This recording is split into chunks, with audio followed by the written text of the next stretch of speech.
Hello and welcome to Talking Good Game. It's just finished Liverpool 4, West Ham United 0. A nightmare start for the dream appointment at West Ham United, Emmanuel Pellegrini. Gonzo, it took them 18 minutes. 18 minutes for Liverpool to open their account at Anfield this season. Robertson found himself in acres of space down the left-hand side, inch perfect across the face of the ball, across the face of the box, sorry. And there was the Egyptian king, Mo Salah, 1 to his account for the season and 1-0 to Liverpool. Yeah, we wondered if he'd be able to pick up where he left off, and he certainly did, didn't he? We were playing a high line and we were playing an offside trap, which is unusual for us. We're not used to that.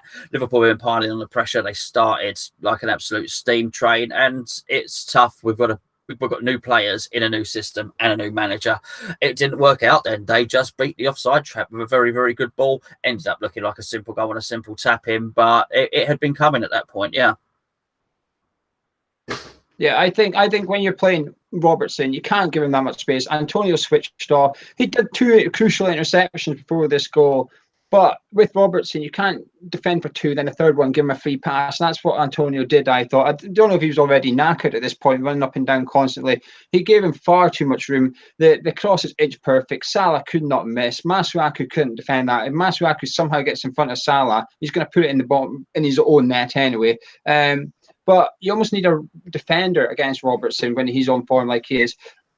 But Liverpool deserved the lead. It was coming. 23 minutes into Fabianski made an absolute fantastic save from Alexander-Arnold's free kick, which was destined for the top corner, perhaps. Then in the 36th minute, Mo Salah from a few yards out had a close-range shot again. Brilliantly saved by Fabianski. But Gonzo, 10 seconds left of stoppage time. Liverpool made it 2-0, perhaps a deserved 2-0, though. Cross to the back post. There was James Milner, acres of room, puts it into the 6-yarder. And there's Sadio Mane standing with about 6 yards of space to knock into an empty net. Yeah, dagger in the heart at that point. We were all hoping to get in for 1-0, hoping that Pellegrini could perhaps use what was a strong bench for West Ham to weave a bit of magic and claw it back. But yeah, 2-0. And I thought at the time Firmino was standing in offside position, which he was, but the referee would have thought he was inactive and not interfering with play, which of course is true. But if you've got a new back line that's trying to learn a new skill, which is the offside trap, then I think that just sort of confused everybody as well and just added to the melee. And when what was a very, very disorganised and dishevelled defence, yeah, easy for them in the end at 2-0 half time.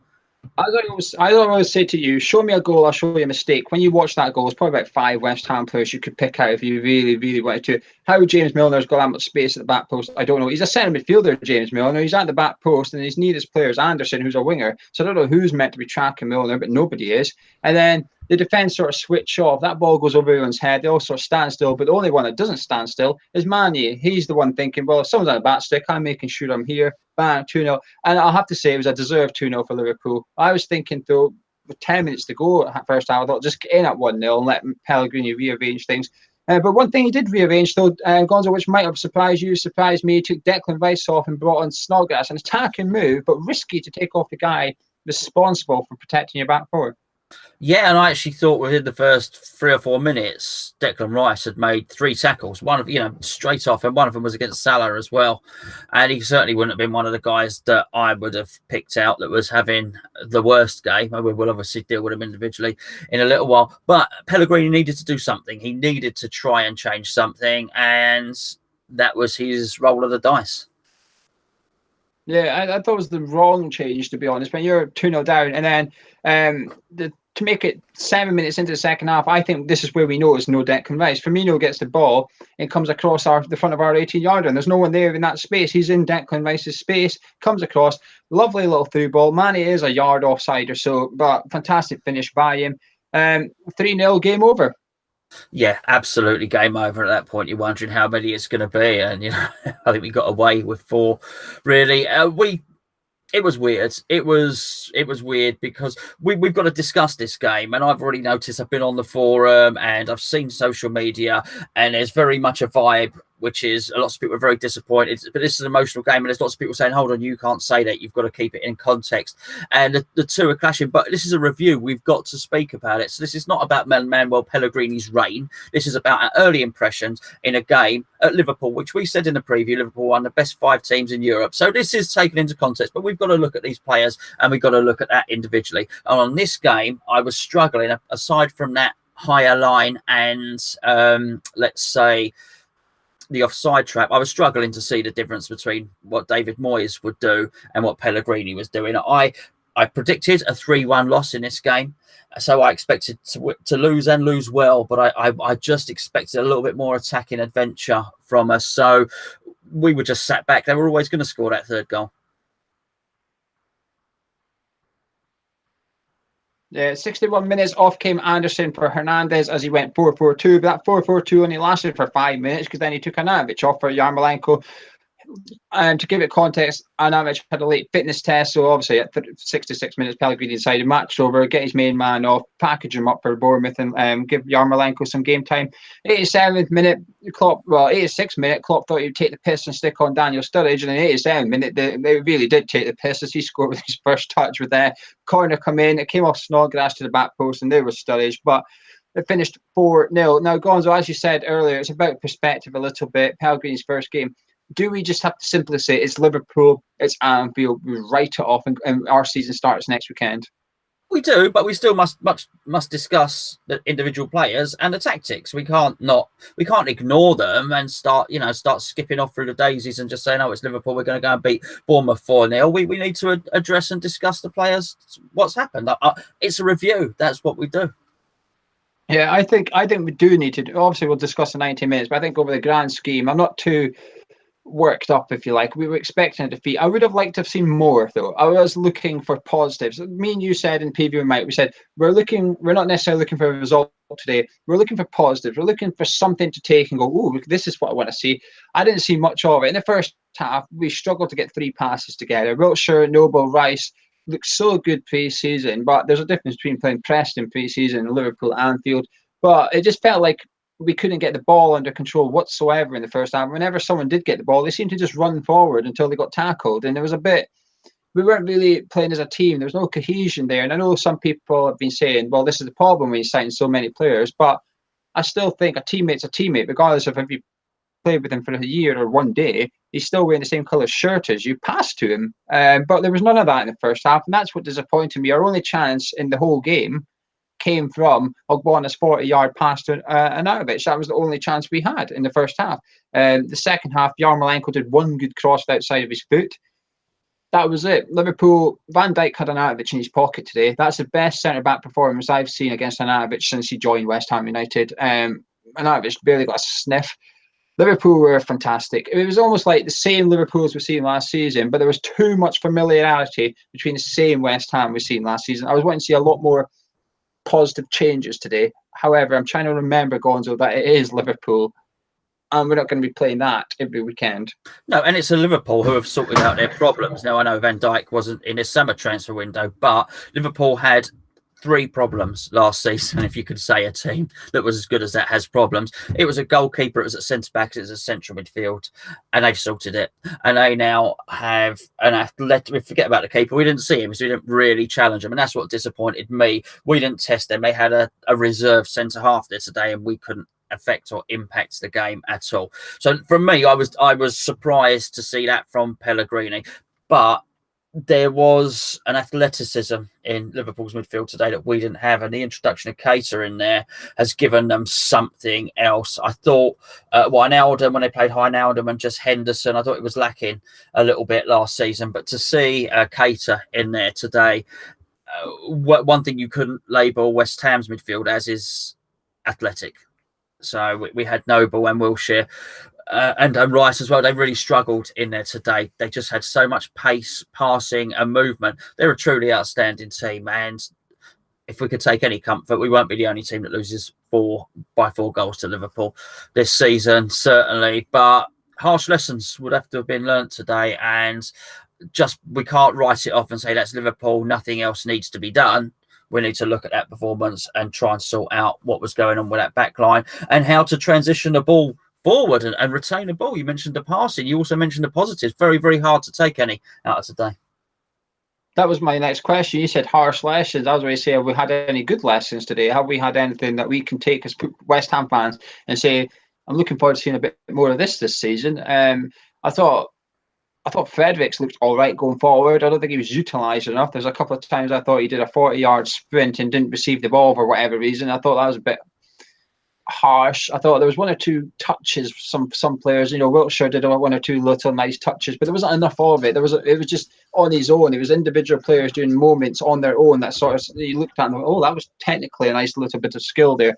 But it was the passing for me that disappointed me. I thought this is what Pellegrini would sort out. I thought we'd have went to Anfield and not dictated the tempo, but I thought we'd know how to kill the tempo of the game when we needed to. And that's not something we did today. I thought when Liverpool got going, they only just got the tempo increased and increased and increased. I just thought we struggled to get a grip at all. There was a couple of moments you just thought, just get the ball and just keep the ball, just kill the tempo. And we didn't do that. And that was a bit of a disappointment. I thought Fabianski, though, I thought was superb. I think it could have been, it was a hiding, but I thought it could have been a bigger hiding without Fabianski. But was there any positives from you, Gonzo, you can take from this, apart from the fact that we don't play Liverpool next week?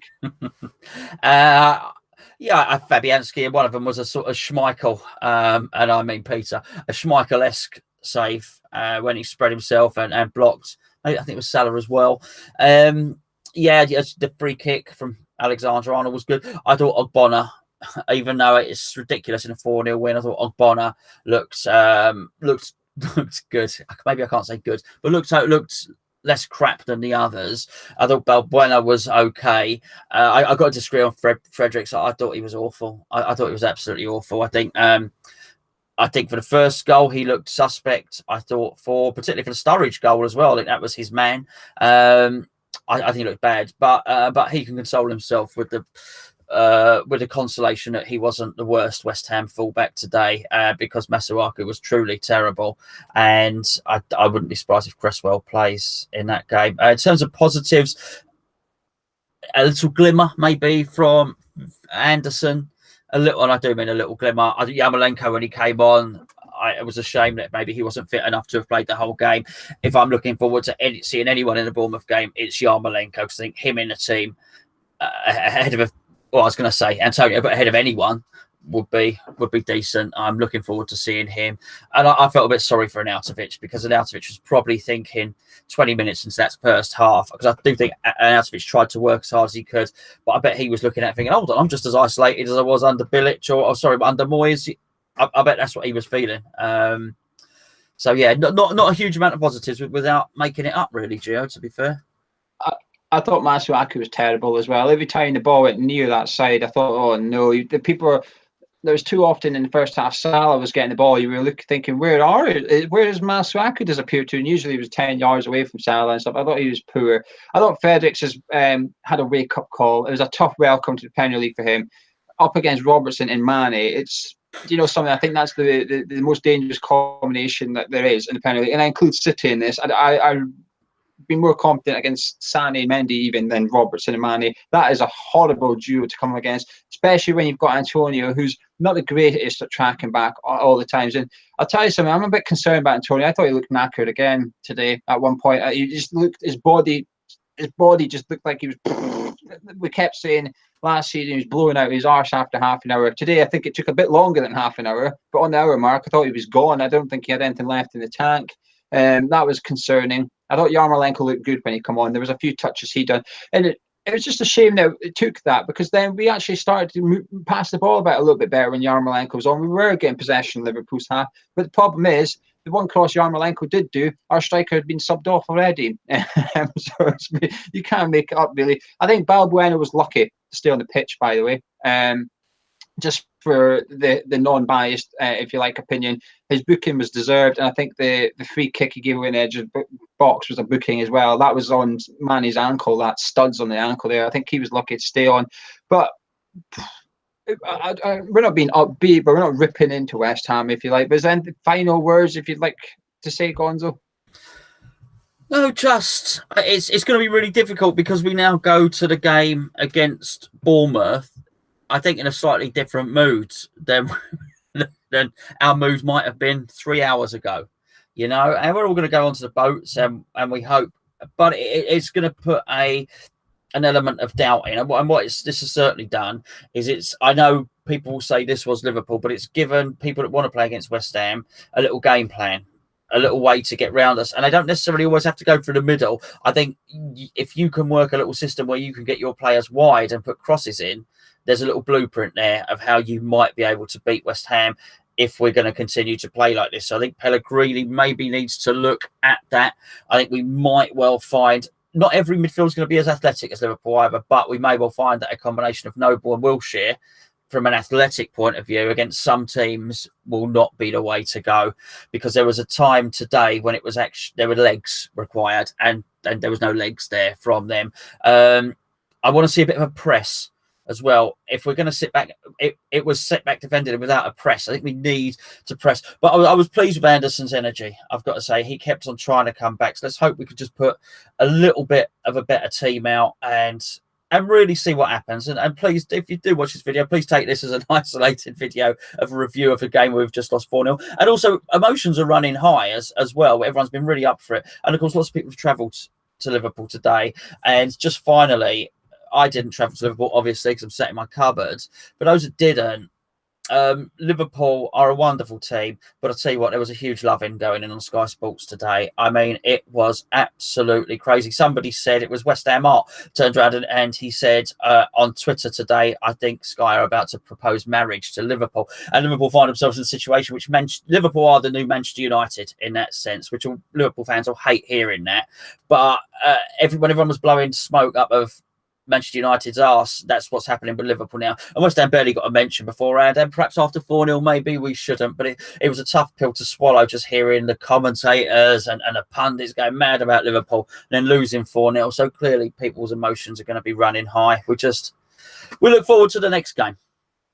You could argue that praise for Liverpool's justified, if you like, because that, at the end of the day, West Ham, what the team we've assembled, while we didn't play brilliant today, we weren't crap. Okay, I've seen a lot worse performances from West Ham over the last 2 seasons against lesser sides, and today I thought to give some sort of positives, I thought we tried today. We just weren't good enough. I don't think any of the players shirked the responsibility. I don't think any of the players went hiding on the pitch. We just weren't good enough, and at times there was maybe poor game management from individual players at times, like Antonio not tracking Robertson. That was just an individual error. It's led to further individual errors in our own third, etc. But we've had a reality check today. We went into this game really optimistic, understandably why. We went into it, I think we've almost had a bit of a slap in the face to say, you can spend 100 million, you can go get a new fancy manager, but it doesn't mean you're going to turn into a good team like that. And I think that's what we've maybe needed. Maybe we've needed a little bit of a slap down, and we've got that off Liverpool today. I think the 4-0, I don't think I think it's a fair scoreline. I don't think it's sort of hides anything. I don't think it's kind on Liverpool. I think they deserve the 4-0 win as well. They were a superb team, and I'll tell you what, like, if they play like that every game, like we've seen last season, they'll give City a real run for their money. But we are not going to be justified. West Ham's final league position this season, whether it's 15th, 10th or 8th, is not going to come down to getting beat 4-0 at Liverpool. It's going to come down to games like at home to Bournemouth, which is our next fixture. That's where we go. We're just going to have to stand up, dust ourselves off and go again next week and try and put this game behind us. But there's more questions for Pellegrini than answers today, I thought. And I think that's what disappointed me, and I think you the most, that we were looking for positives today. I don't think there's many, unfortunately. And Pellegrini's now got to decide if he sticks with the players or if he makes 3 or 4 changes to the lineup. He could make 3 or 4 changes. Yarmolenko's probably screaming for a start now. Hernandez is probably thinking he could start. The defenders that have been left out will be thinking, well, they've just conceded 4. Am I going to get a shot now? But we'll discuss that on the Bournemouth preview. But Gonzo, we normally do man and match, but I don't think we're going to do one today. But apart from Fabianski, is there anyone that comes out with pass marks, if you like, for West Ham? Ogbonna. Just Ogbonna. I can't disagree with that, to be honest. Just Fabianski is by far the best player in a West Ham shirt, and I think that sums up the football match completely for me. The fact that our keeper concedes 4 and comes out with credit. Anyway, that's been it from us. If you enjoyed the video, drop a like, comment, subscribe if you're new around here. Leave your comments below with your opinions on the game, and me and Gonzo will see you during the week shortly. Plenty to talk about ahead of the